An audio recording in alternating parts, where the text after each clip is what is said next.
Punto por punto. Es un gusto recibir en Punto por Punto al doctor en Derecho y rector de la Universidad de Ciencias Jurídicas, Cipriano Sotelo Salgado. Doctor. ¿Cómo estás, mi querido Andrés? Es un honor estar aquí contigo en tu estudio. Pues la idea es platicar un poco de cómo estamos cerrando el año, de lo que puede venir en el 2025, de parabienes. Pero quisiera arrancar rápidamente con este catálogo de delitos que ya van a ser objeto de prisión preventiva oficiosa, que se amplió en la Cámara de Diputados, que muchísimos lo ven bien, pero ustedes como conocedores del derecho, pues saben que tiene por ahí algunas recomendaciones de la Corte. Qué buena pregunta para iniciar el programa. Recordemos que México ya forma parte de aquellos países que decidieron modificar su sistema de justicia penal de un sistema tradicional escrito a un sistema oral, donde se privilegia el derecho del imputado y de la víctima con mayor transparencia, donde hay un respeto absoluto al debido proceso, bajo so pena de nulidad de algunas actuaciones. Yo creo que México todavía no estaba culturizado para tomar esa gran decisión. Se tomó, lo vimos con beneplácito, sobre todo los litigantes, los jueces, pero la parte operativa, sobre todo la fiscalía, nunca se preparó a la par de la exigencia. ¿A qué me refiero? A que pudiese tener un presupuesto que le permitiera profesionalizar al Ministerio Público, a los policías y a los peritos, para que hicieran su trabajo con mayor eficiencia. Las exigencias son brutales. En este sistema de justicia penal prevalece la presunción de inocencia y al imputado debes tratarlo como inocente en todas las etapas, y solo cuando un tribunal lo encuentra responsable se termina esa presunción de inocencia. El fiscal tiene que vencer la presunción de inocencia.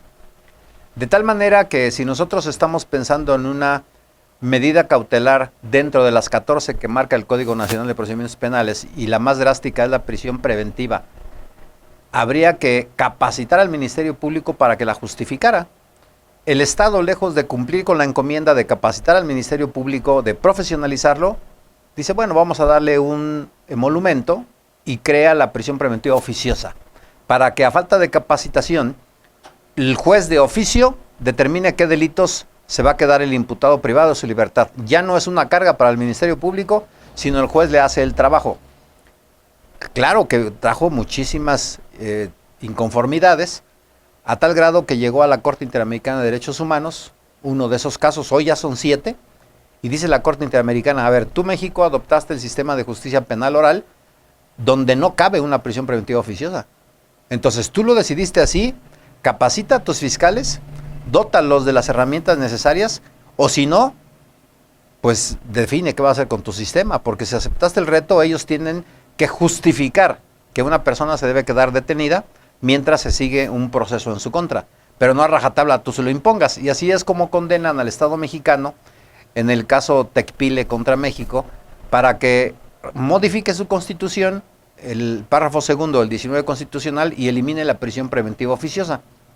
En este inter, recordemos que México políticamente cambia de gobierno, llega un gobierno de izquierda, donde no empata mucho con las formas de cómo la Corte Interamericana emite sus veredictos, y lejos de poder desaparecer la prisión preventiva oficiosa como condena en una sentencia internacional, crean 2 delitos más para efecto de que sean considerados todavía de prisión preventiva oficiosa. Ahora, el punto medular es este: ¿se justifica o no? En mi opinión sí se justifica la existencia de la prisión preventiva oficiosa. No desde el punto de vista jurídico, pero sí de política pública criminal. ¿Por qué, Andrés? Porque el Ministerio Público no está capacitado, la verdad de las cosas. Entonces, si le imputan a alguien un delito, por ejemplo, de asalto o un homicidio a mano armada, pues es una persona peligrosa, pero si el fiscal no tiene la capacidad de justificarlo y el juez no aplica la prisión preventiva oficiosa, vamos a ver a esta persona en la calle. Y eso es peligroso.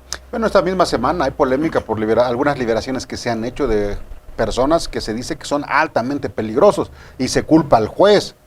Pero bueno, pues la ley a veces lo permite. Habrá quien diga que estaba clarísimo que él participó en el hecho delictivo. Eso tienen que decirlo los jueces después de un litigio. ¿Qué es lo que en mi opinión debe hacer el gobierno? Es ceñirse a los lineamientos del nuevo sistema e invertirle en capacitación a los fiscales como nunca se ha hecho. En el estado de Morelos, desafortunadamente, y en otros estados, no solamente Morelos, pero me refiero a Morelos porque somos el último lugar en eficiencia en el sistema de justicia penal. Y eso a mí me duele mucho porque yo fui pionero en este sistema. Y fue un estado considerado ejemplo a nivel nacional. El mejor en el 2008. Sacamos el primer lugar en eficiencia en el 2008. Del primer lugar ya estamos en el último. Ya estamos en el último, incluso después de Guerrero, que se supone que está más limitado. Entonces nos da mucha tristeza porque los encargados de que esto no decaiga, pues no han hecho su trabajo. ¿Cómo capacitar a los ministerios públicos? En la academia, estarlos metiendo en la academia, en las prácticas. Pero bueno, pues el fiscal es el que dirige las políticas públicas de la institución y ahí no nos queda más que pues lamentarlo e inclusive decirlo en medios importantes como el que hoy tú diriges para que pues esto nos lleve a la reflexión.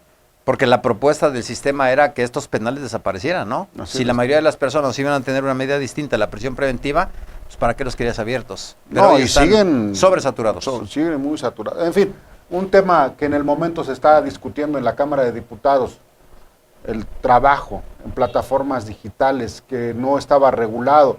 Ciertamente sí hay necesidad de actualizar la legislación. Sin duda, sin duda.